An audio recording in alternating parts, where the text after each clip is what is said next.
This is going to be someone's seat potentially for a very long time. You're listening to Beyond the Ballot AZ. I'm Tom Collins, Executive Director of the Arizona Clean Elections Commission.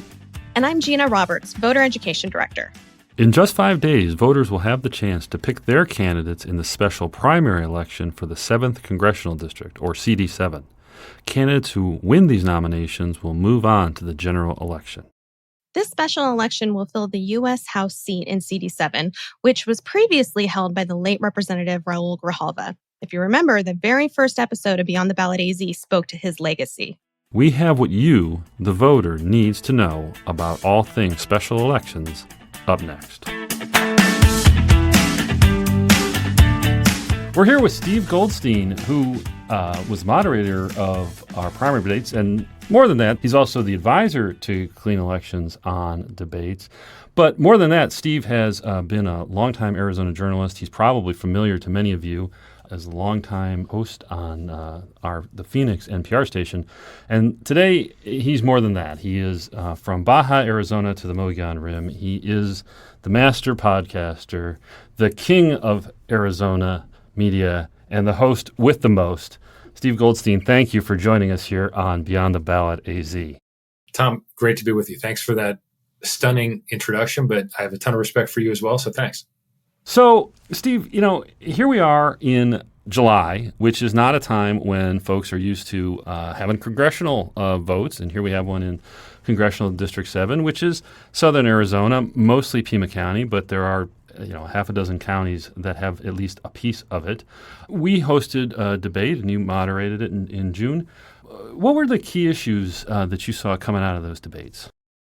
So, Tom, no real surprise. Southern Arizona, the whole country now, but Southern Arizona, so close to the border with Mexico. So much discussion about immigration and border security, whether those are the same category. Obviously, people who really think about it know they're not. There's a difference between undocumented immigrants to legal immigrants. Do they come across the border? Are they allowed across the border?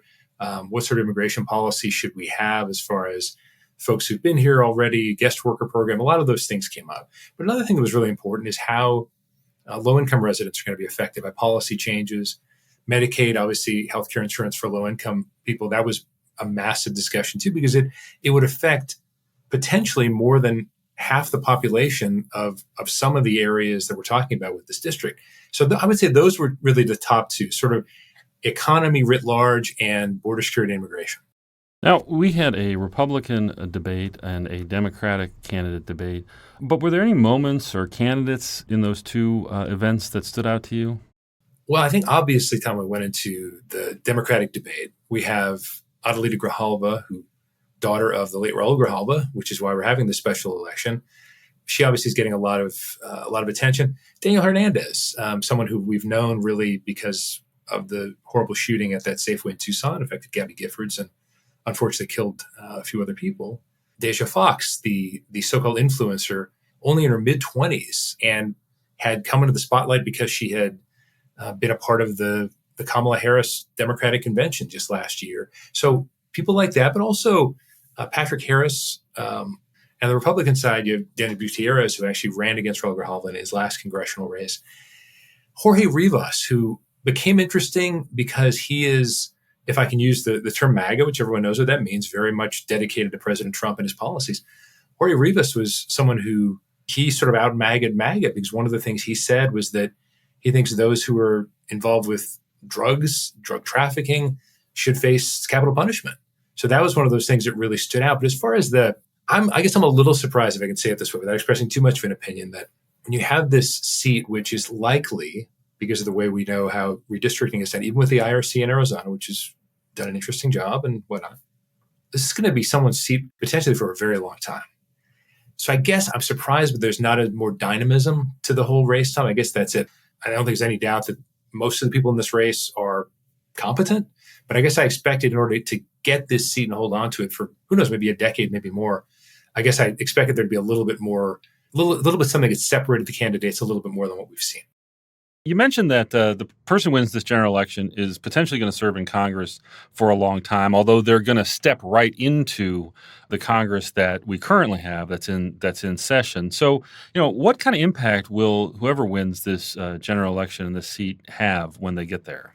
even though it's a very slim majority, the Republicans still have the majority. So I almost feel like at this point, at least, it's really just getting another reliable Democratic vote in there for the Democratic Party. I wish I could say there was going to be a bigger impact, but I think because the margins are so tight, and we're seeing, forgive me for mentioning another state, but Senator Tom Tillis from North Carolina did a lot of work with former Senator Sinema. He decided to maybe not support everything President Trump supported, and now he's not running for re-election.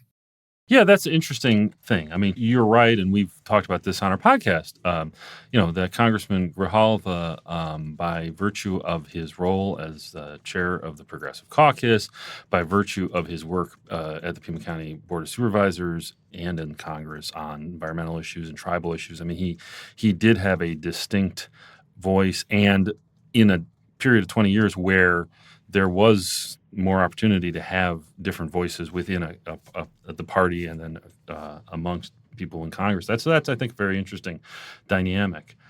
Another point, and you mentioned this sort of conventionalness, if you will, that might have come through in the debates.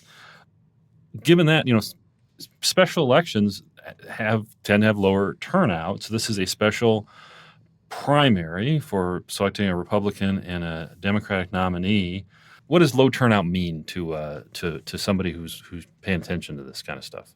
Yeah, I mean, low turnout's always disappointing to those of us, obviously you guys with clean elections, and someone like me who's a junkie who really wants people to realize that, hey, this is, and I would even say it, even some of the local community races, like these are really people who are deciding a lot of things for us and the way the primary system works. And I think the idea of the special election obviously is a very good one because that district deserves representation as soon as possible.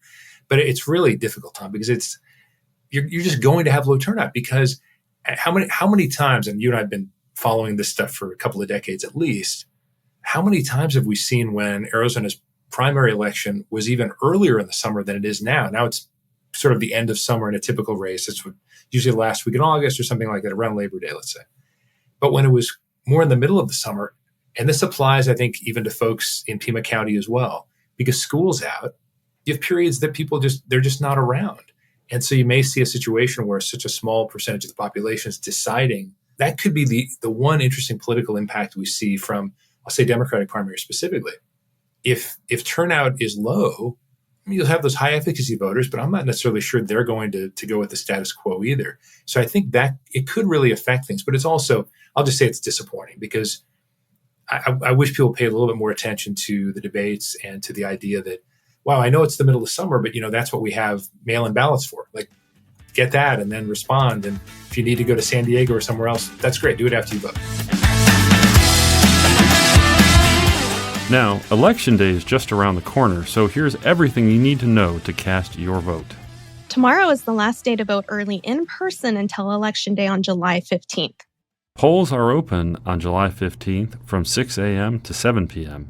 Make sure you have your ID, and if you're still holding on to your ballot by mail, you can skip the line and drop it off. Arizona has an open primary, so if you're an independent, meaning you're not registered to vote with a recognized political party, you can choose to vote in either the Democratic or Republican primary. You just have to let your poll worker know when you go to the polls what your preferred party ballot is. That's it for today's Beyond the Ballot AZ. I'm Gina Roberts. And I'm Tom Collins. Remember, you can check out our CD7 primary debates on our website and find out information about the candidates. And look forward to our general election debate this August. We'll see you next time.